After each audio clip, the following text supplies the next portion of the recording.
In 1900, you could stand on any street corner in any major American city and look up and see something that nobody alive today has ever seen. Not in person.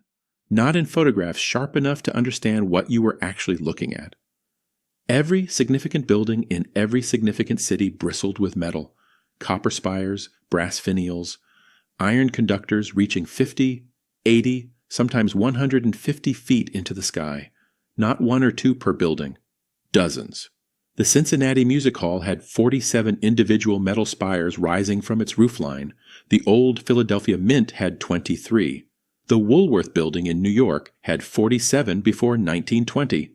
Grand Central Terminal, the Paris Opera House, the Philadelphia City Hall, every single one of them covered in precisely positioned metal towers reaching toward the sky and connected through 14 miles of copper cable running through their walls and floors into grounding systems that extended 175 feet into the earth below them.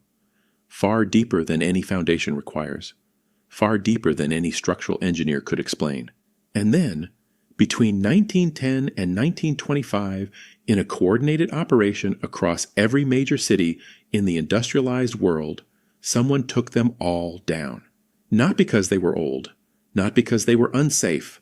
The removal orders filed in municipal archives across 12 different American cities use a phrase that should have made every journalist in the country stop and ask questions. The phrase is unauthorized energy collection. That is what the official documents say was being removed from the rooftops of the grandest buildings ever constructed. Unauthorized energy collection, not structural hazards, not aesthetic improvements. Energy that was being collected, without authorization. The question that nobody asked in 1915 and that almost nobody is asking today is simple. If the spires were just decorations, what energy were they collecting? And who decided that collecting it was unauthorized? Before we answer that question, I need to take you somewhere specific. Philadelphia, 1901. The Philadelphia City Hall is being completed after 30 years of construction. It stands 548 feet tall. The central tower is topped by a 37-foot bronze statue of William Penn, but surrounding that central tower are 36 smaller spires arranged in precise geometric patterns across the building's 4 wings. Each spire is connected to a copper grounding system. That copper grounding system runs 14 miles of cable through the building's walls and floors. 14 miles. The cable ranges from 1 inch to 4 inches in diameter. At the bottom, it connects to a sub-basement grounding array. That array consists of copper plates, each measuring 12 feet by 8 feet, arranged in a star pattern, and that entire system extends 167 feet below street level. The building sits on bedrock at 40 feet depth. The engineers went 127 feet through solid bedrock, past the point where any foundation engineer would stop. Into the earth for a reason that the official construction notes describe simply as lightning protection and electrical safety. Lightning protection does not require 14 miles of copper. It requires 1 good path to ground per structure. 1 cable, 1 grounding rod, done. What was in that building was not lightning protection. It was something else entirely. Something that required star-patterned copper plates arranged at the bottom of a shaft driven 167 feet into the earth. Something that required 14 miles of precisely sized cable running through every wall and floor of a 500-foot building. Something connected to 36 spires arranged in precise geometric patterns on the roof. The construction notes tell you what it was called. They call it lightning protection. The physics tells you what it actually was. In 1893, Nikola Tesla stood before an audience at the Franklin Institute in Philadelphia and demonstrated something that the electrical establishment of his era found deeply threatening. He transmitted electrical power without wires. No cables, no connection. Power moving through the air from one point to another. The principle he was demonstrating was not new. He had not invented it. He was explaining it. The Earth itself, Tesla said, acts as a massive capacitor, a storage device for electrical charge. The charge builds between the Earth's surface and the ionosphere 60 miles above it. The differential between these two layers is enormous. Hundreds of thousands of volts of electrical potential sitting in the atmosphere above every city, every field, every building on the surface of the planet. Free. Available to anyone who knows how to collect it. All you need is a tall metal conductor reaching upward toward the charge, a deep grounding system reaching downward toward the Earth's own electrical field. And the charge differential between sky and ground flows through your conductor, continuously, freely, without fuel, without combustion, without a meter, without a bill. Tesla was not speculating. He had built working systems. He had measured the output. He had demonstrated it publicly. And he had seen the same principle already built into structures across the world. Structures that predated his work by 30, 40, 50 years. Buildings with tall metal spires connected through deep copper grounding systems to the earth below them. Buildings exactly like the Philadelphia City Hall. Exactly like the Woolworth Building. Exactly like every grand structure built between 1850 and 1900 in every industrialized nation on Earth.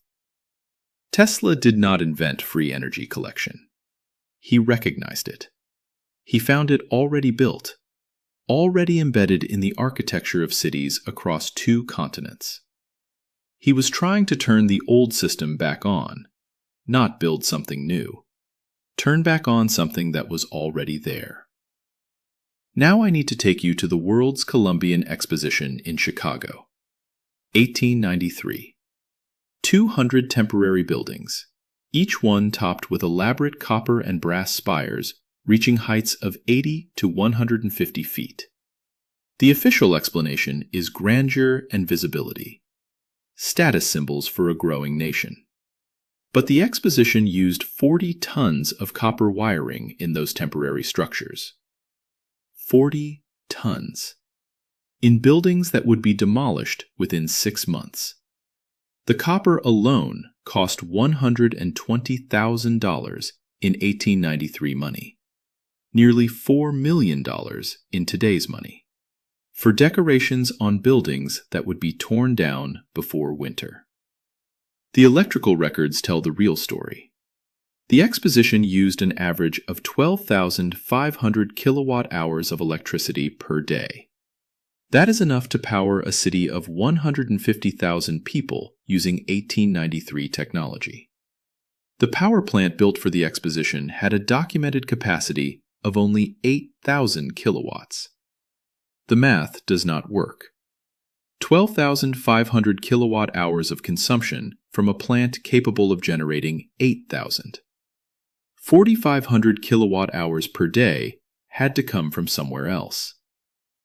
Look at the photographs of the Chicago Exposition.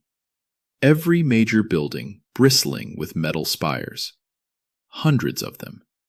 Thousands across all the buildings combined. Each one copper or brass. Each one connected to a grounding network running through the temporary foundations. Each one positioned at a precise interval from the next. The extra electricity was coming from above, from the atmospheric charge differential that Tesla had demonstrated that same year. The spires were not decorating those buildings. They were powering them.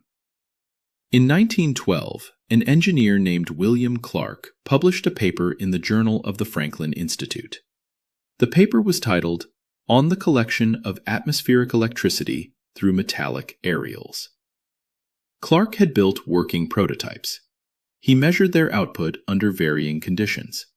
He documented voltage potentials ranging from 800 to over 4,000 volts. He calculated that a properly designed system could generate between 10 and 50 kilowatts continuously, enough to power a large house or a small commercial building. For free. Forever. With no fuel consumption. The design was straightforward. A tall metal conductor extending at least 60 feet above surrounding structures. a deep grounding system extending at least 30 feet into moist earth or bedrock, a capacitor array to smooth the collected charge into usable current, a transformer to step the voltage to safe levels. Clark had built it. He had measured it. He had published the schematics. His paper appeared in March 1912. It was never cited in subsequent research. Clark submitted 2 follow-up papers in 1914 and 1915. Both were rejected without review. The rejection letter stated that the subject matter was no longer of interest to the Institute's members. Between 1900 and 1912, the Franklin Institute had published over 40 papers on atmospheric electricity. After Clark's paper in 1912, that number dropped to 0. By 1920, electricity had been entirely removed from the Institute's research priorities. The official reason given in the 1921 annual report was that the field had been sufficiently explored and offered no further commercial applications. Commercial applications. Not scientific value, not public benefit. Commercial applications. The field was shut down because it could not generate profit for the people who were about to make electrical power generation the most lucrative business in American history. Follow the money. Between 1910 and 1925, electrical utility companies underwent explosive growth. General Electric, Westinghouse, Consolidated Edison. Their business model required one thing: metered consumption. You cannot meter freely available atmospheric electricity. You cannot build a profit model around technology that anyone with a tall metal conductor and a grounding rod can access. The removal of spires from the rooftops of American buildings coincides exactly with the rise of centralized electrical grids, as if one had to die for the other to live. In 1915, the National Board of Fire Underwriters issued Bulletin 47, titled Recommendations for the Removal of Obsolete Aerial Conductors from Commercial and Residential Structures. The bulletin claimed that metal spires posed unacceptable fire risk due to their attraction of lightning strikes. But the bulletin's own data contradicted that claim. Between 1900 and 1914, there were only 23 documented cases of lightning-related fires in buildings with spire systems. In the same period, there were over 4,000 documented fires in buildings without spire systems. The spires were not causing fires. They were preventing them, because they were grounded. Lightning follows the path of least resistance. A properly grounded spire conducts lightning safely into the earth. Removing the spires made buildings more vulnerable, not less. The insurance companies knew this. The data was in their own bulletin, and they pushed for the removals anyway. Because within 3 years of the spire removals, fire insurance premiums increased by an average of 340% in cities that complied. Buildings that retained their spires faced policy cancellations or premium increases exceeding 600%. Remove the spires or lose your insurance.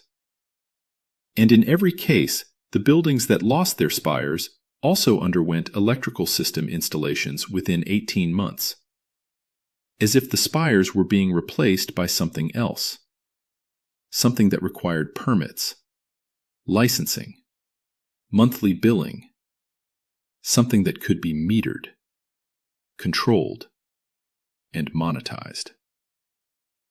Between 1915 and 1925, municipal records from 47 major American cities show coordinated spire removal projects. Boston removed spires from 89 buildings between 1916 and 1919. Philadelphia removed spires from 134 buildings in the same period. Chicago removed spires from over 200 buildings. The timing was identical across cities with no connection to each other, following nearly identical procedures, funded from a centralized source, the National Board of Fire Underwriters. In 1918, the Singer Building in New York demolition included a specific provision requiring the complete removal and documentation of all copper grounding systems before structural demolition could begin. Over 47 tons of copper were excavated, weighed, transported under guard to a salvage facility in New Jersey. The records show it was purchased by an undisclosed government contractor. The copper was never resold on the public market. In San Francisco, after the 1906 earthquake, between May and December of that year, over 140 tons of copper grounding cable was removed from building foundations, sold to the Phelps Dodge Corporation under a contract that prohibited resale on the domestic market for 20 years. The copper disappeared from American markets entirely. This is not salvage. Salvage is sold. This is confiscation. Someone needed that copper removed from the ground and kept away from the public market for 20 years. Someone needed the grounding systems gone before the buildings above them were rebuilt. Someone understood exactly what those copper networks were doing and needed them to stop. The men who tried to continue this work after the removals did not have peaceful careers. Tesla died in 1943 in a New York hotel room. His papers were immediately seized by the FBI. Most have never been released. The ones released came back heavily redacted with entire sections blacked out. Thomas Morey developed a device in the 1920s that he demonstrated publicly multiple times, powering light bulbs and appliances with no visible power source.